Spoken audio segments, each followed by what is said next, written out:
We really didn't expect that Chinese ammunition was suddenly found on the Ukrainian battlefield.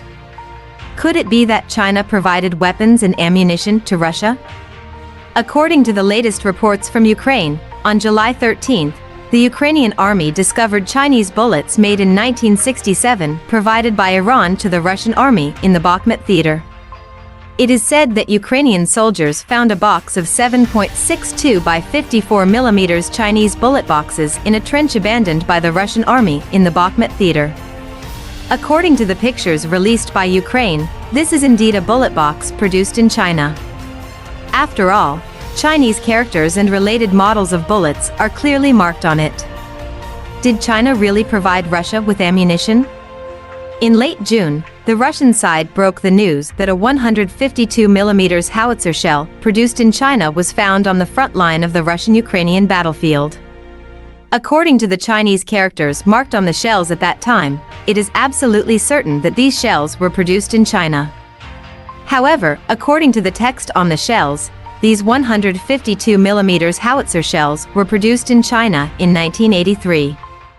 It is understood that the 152 mm howitzer is one of the early heavy artillery in China.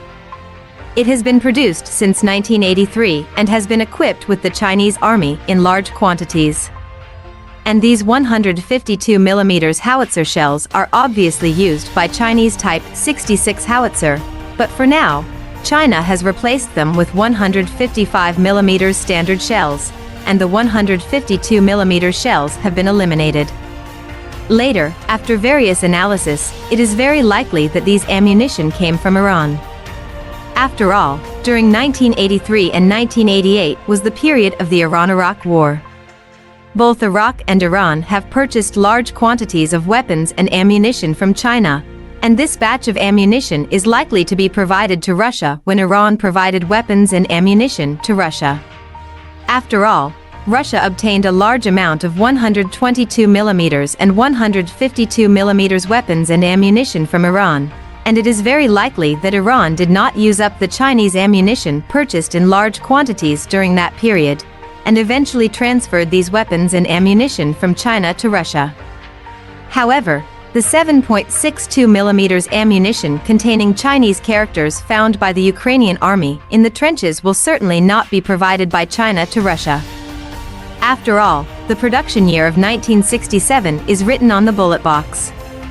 These ammunition are already in a state of expired destruction in China, and China does not have the possibility of providing such ammunition to Russia. However, Ukraine believes that China sold it to Iran in the early years, and now it is sold to Russia by Iran. Because in the 1960s, our country did produce a large amount of ammunition. Of course, this was caused by the international environment at that time. Our country had a large amount of ammunition reserves. At the same time, our country also exported weapons and ammunition to foreign countries in the 1960s and 1970s.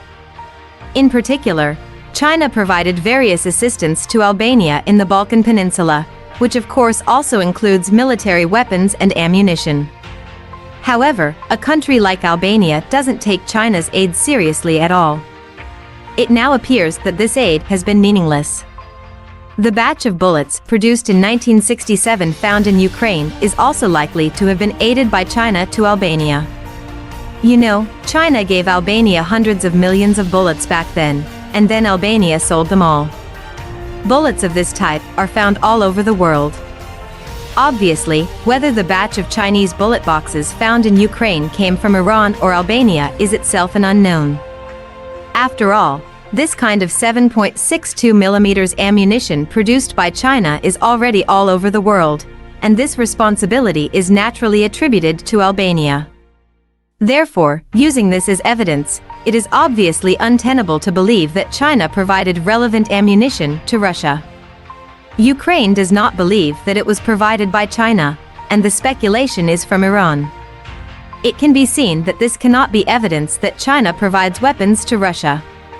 We can only say that the compatibility of Russian weapons is still very good.